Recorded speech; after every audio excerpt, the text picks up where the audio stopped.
So the great hijacking. Here's the diagnosis that every wisdom tradition has described but could not fully explain until now.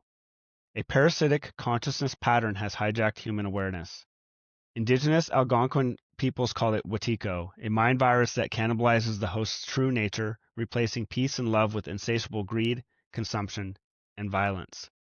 Ancient Gnostics called it the archons, parasitic forces imprisoning the divine spark, pneuma, within matter, creating the counterfeit spirit, false self, and ego. Eastern philosophies called it samsara, the cycle of suffering perpetuated by identification with thought and the narrative self. So that's basically believing that you're you. Modern neuroscience has identified the specific mechanism, hijacking of the default mode network.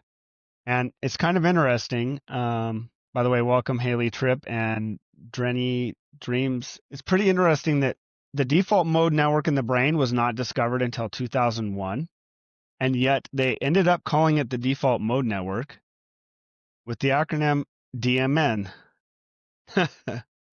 So demon, hiding in plain sight.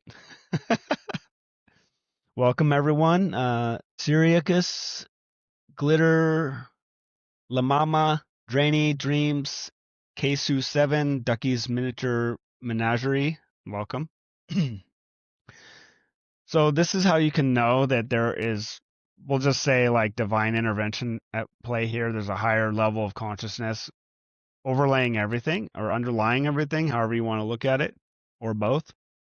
So we call it the default mode network. And now we know that the default mode network is what has been hijacked. It has been turned from a daemon, DAEMON, which is just a helpful background process, like in computer terms, into a daemon, where it's basically hijacking the system. So the daemon itself is neutral, a daemon background process designed to serve consciousness, but it has been corrupted into a demon, a pathological pattern generating compulsive rumination, replaying past trauma, catastrophic anxiety, worst case future scenarios, and the voice in your head that you mistake for you. This is the voice.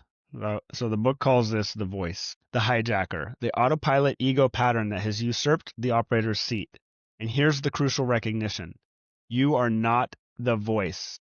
You are the listener. So who here has not fully recognized what this means? Who here believes that they are the voice in their head, they're the thinker, they're the character body and all that stuff? Does anyone here?